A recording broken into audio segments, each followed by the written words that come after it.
Yo guys, CFB, welcome back to a brand new video. Hopefully you're all doing alright. I'm doing better than the last couple of days, dealing with another Chelsea loss. Will it be the same for tomorrow? We'll have to say what I say, what I say in this video. But before we get into the preview of Chelsea versus Bournemouth, there's no news to cover either, which has been no decent news for the last couple of days. But before we get into the video, please like, subscribe, hit the bell notification so you're notified every time I upload a video. Also, first thing in the description is my second channel, so go and check that out. Haven't actually been uploading it on there as much, but if you want to know what I upload on there, if you're new to the channel, I upload gaming videos. I am thinking maybe sometime in the future I upload vlogs and stuff like that on there, maybe, So yeah, get that if you like to see stuff like that. And yeah, without further ado, let's get into the video for Chelsea versus Bournemouth. Got hair on my eye. Well, actually, it's not Chelsea versus Bournemouth, it's Bournemouth versus Chelsea because we're playing at Bournemouth's ground. And if you've been watching Chelsea in the past, you will know Bournemouth is a bogey ground for Chelsea Football Club. It's a bogey ground for Chelsea Football Club. It always has been, always will be. Not too much in the past, actually, but as of recently, it's been quite a bogey team for Chelsea.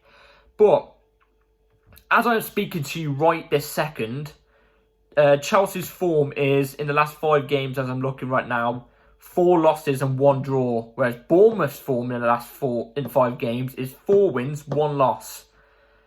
And Bournemouth are currently level on points with us with a game in hand. So even when they play tomorrow, we'll still have a game in hand on them. But the fact that we are level on points with Bournemouth at this stage of the season, when they were considered a team to go down, is it feels like I'm just repeating what I'm saying, but with each bottom, near the bottom of the table team, every preview, it's a travesty. It's an absolute travesty. Write the season off. Just forfeit the season. We're not going to get relegated. Just forfeit the season. Forfeit the season, honestly. I'll feel better if Chelsea didn't play. Nah, I'm joking. It's like what I said a couple videos ago, I always, I'll always back the club. Through thick and thin. Losing, winning, drawing, I'll always love the club the same. Do you know what I mean? If we're winning trophies, I'll love the club the same as even if we got relegated to League 2. I still love them the same. Do you know what I mean? But my God, this is a bad place we're in at the moment this season. It's a stinky season. I actually don't know, but the last couple of results we've actually had against Bournemouth, Chelsea, Bournemouth, the last couple of results we've had against Bournemouth are not too great, actually. I can't remember. Did we beat them this season? I think we did. We beat them 2-0, if I'm not mistaken, at the Bridge. I think Havertz got a double on them. I'm trying to find out the most recent games we've had against them, like, in terms of, like, the last couple of years. I can't find it, but I know it's not particularly good. Especially, as of late, it's not been great. But the fact that we're level on points with them is a shambles. An absolute shambles. Now, Frank Lampard, I'm going to get into the team news and what I think the team should be later in the video. But let's all just come to an agreement here. We can't play the back 4. Look, the back 4 is a good formation. It's a formation you have to have a DM with. You have to have a DM with. Even if it's a 4-2-3-1, if it's a 4-4-2, even if it's a 4-3-3, you have to have a DM in a 4-back. Otherwise, it's pretty much crap. It's pretty much crap. And then the 3-5-2 just doesn't work for us. It's just awful. We even struggle with by the way, we still struggle with a 5-back without a DM. But it's just more better for us because it's obviously 5 at the back. So we have to go with the 3-4-3 because that's what we know. That's what we know. But what do I think Frank's going to go with tomorrow? What do I actually think at the top of my head Frank's going to go with? I think he's going to go for back 4. I think he's going to go with a 4-3-3. I generally think he's going to go with a 4-3-3. And I could bet your bottom dollar I think Aubameyang will start up top. And I think Sterling will start up top as well. I generally think that. And if that's the case, it's just, because, look, like I said, I appreciate Aubameyang, I appreciate maybe he's not up to match fitness as of late. But, my God, was he poor again. It just doesn't look like he tries, really. Like, give some of the younger players a run in. Do you know what I mean? Maybe give your that Trevor Farners a run in. Give your Lewis Halls a run in. Give your Carney Chukwuemeka a run in. I'm hoping Madueke starts getting game time as well now. Now that he's proven if you start him, he can actually produce something. Do you know what I mean? I've been saying, start Madueke, and he starts. And he gets a goal. And he's one of our better players. You know, Madueke is one of those players that plays for the chest. You know what I mean? He plays for the badge on the shirt. And you can tell he wants to be a Chelsea. You know what I mean? You can tell.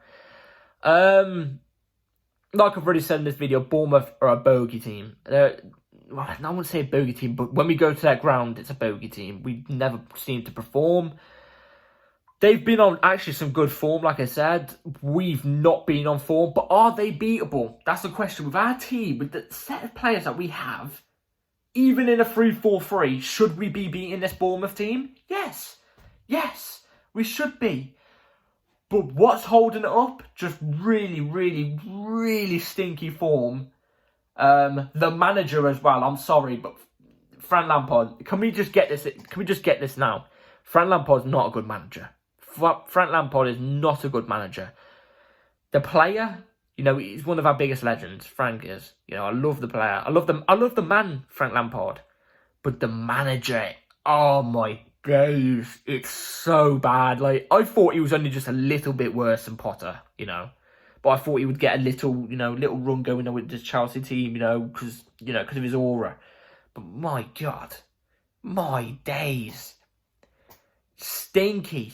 I haven't seen us play good football under him yet. I generally can't.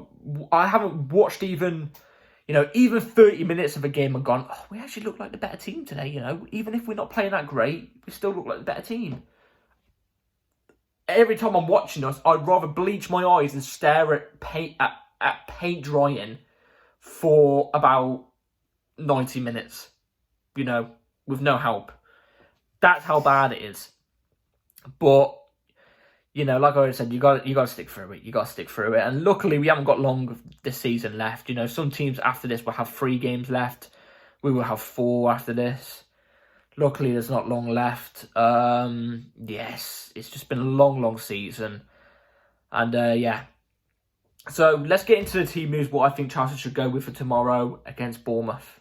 So, obviously, like I said, we've got to go with the 3-4-3. I'm just going to give you the whole team. So, Kepa in goal, Badiashile, Silva, Wesley Fofana, Chilwell, Wesley Fofana, Enzo Fernandez, N'Golo Kante, Ruben Loftus-Cheek, Mudryk, Madueke, and Havertz. Now, do you know what? I wouldn't be...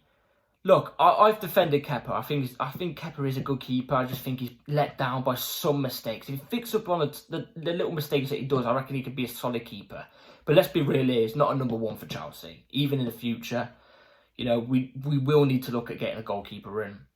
But I would consider dropping Kepa for a game, at least a game or 2, and chucking Mendy. See what he's kicking at. See what he's doing. It's looking like he's going to leave, so maybe chuck him on for his, price to maybe rise up a little bit.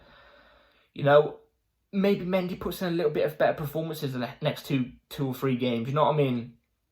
But I wouldn't be against Mendy in, but I think it will be Kepa. The back 3 is literally clear and obvious. Badiashile has to be in. I don't know how many times I have to say this. It's like the Madueke Mudryk situation. You've got to put Badiashile in. Give him a run in. Give him a run in. Honestly, it's ridiculous. Silva and Fofana are mainstays in the team. Look, I'll be honest. Thiago Silva hasn't been at his best the last couple of games. But at the same time, how can you blame Thiago Silva? He's 38. He's been carrying this defence for years now. Like I said, he's 38. He's being overplayed. He's only just come back from an injury, so he's going to have a little bit of a halt. I'm not saying he's been bad. He hasn't. He's not looked his best. Wesley's just mainstay. Ben Chilwell has to be in. Now, I'll put Loftus-Cheek off right wing back again because, like I said, Aspie ain't got the legs. He's got a mistake in him at the moment. That's not me saying Loftus-Cheek ain't got a mistake in him. Loftus-Cheek definitely has, especially at right wing back. But I feel like Loftus-Cheek will add that strength especially against Bournemouth, he should be able to do right wing back. You know what I mean? Against, you know, he did it well against Real Madrid last season at Real Madrid's ground. So I'm pretty sure he could do it against Bournemouth. You know what I mean? At Bournemouth's ground. You know, but he's got the physical presence. You know, he can get out of the tight corners. He's got good skill to get out of the tight corners. He can do it. I just want to, if Loftus-Cheek's there, I just want to see him whip some crosses in, because sometimes he just takes too many touches when he should cross it in or make the pass, you know what I mean? Or take the shot. So, yeah. Kante and Enzo are mainstays, like I said. Has to be in. Mudryk and Madueke as well, mainstays. Madueke has to be in. He scored our goal. I'm sorry, he scored our goal with one of our better players against Arsenal. So he has to be in. Mudryk came off the bench again, and he shone again. He has to start. He has to start. Give him a start, Frank. I don't know what he has to do to not get started. He's just getting better game by game. And then the surprising player, like I said, Havertz. Now, a lot of people are going to be looking at this going, oh, what about Aubameyang? Or what about, you know, Datro Fofana? Look, I think if you're going to put somebody on the bench, I think it's Datro Fofana. I don't think Aubameyang should be on the bench at all, because he wasn't great in the last game. Who do I reckon is going to be out the three, though? I reckon it will be Aubameyang. But the reason why I put Havertz in this one today is because, well, for tomorrow, is because, for one, he scored 2 goals against Bournemouth last time. So, my thoughts are right now, who knows, he might be able to do something against Bournemouth, you know, he might be able to. But when he came off the bench against Arsenal, I'm not joking when I say this, that was probably one of the better, one of the better watches that I've watched Havertz and actually been there, like, he actually had an alright game, you know, he had a good shot. You know, he came off the bench, he was linking up play, dropping deep, linking up the play. You know, he didn't really put a foot wrong. So, my thoughts are maybe just go with him. You know, he's a bit more experienced, so just go with him. But if there's anybody to be on the bench, it's got to be Datro Fofana. And I wouldn't be against Datro Fofana starting at all. At all. But I just think, for some reason, I've got a good feeling Havertz going to have a good game for tomorrow. Just got a good feeling. And you might be thinking, where's Felix as well? Felix has been dropped because he's not been great the last couple of times, I'll be honest. I'd like to see him come off the bench, though. He should have come off the bench against Arsenal instead of Ziyech. I don't know how Ziyech is still getting in the lineup. It's abysmal. But yeah, that's my team against Bournemouth. Let me know what you would go with in the comments down below. And a score prediction for tomorrow.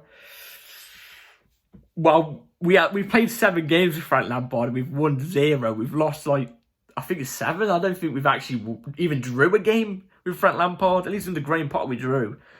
I hate score predictions at the moment, I'll be honest. Surely, I know I said this like 2 or 3 videos ago, but surely we got to get 1 win at some point. Like, come on. You've got to think so. If it's not this game, sure. If it's not this game, then we're not getting it. We're not getting. If it's not this game against Bournemouth, and we don't even win or draw in the next game against Nottingham Forest at home, then we're not winning the game for the rest of the season. Write it off. Even draw, write it off. Do you know what I mean? Something tells me a 1-1 for some reason. Something tells me 1-1, and it's, like I always say, it's not going to be a great game to watch. You know, no Chelsea games for the rest of the season will be a great game to watch. But I've got a feeling it's going to be 1-1. And I've got a feeling it's going to come from... I've just got a cheeky feeling it's going to come from a corner or something. One of our defenders scoring it. I can't see one of our forward line scoring it. I can't. Yeah, I've got one of the defenders scoring for tomorrow. So, yeah, that's my prediction for tomorrow. Hopefully you've all enjoyed this video. Please like, subscribe, hit the bell notification. And, yeah, catch you in a review tomorrow after the game. Peace.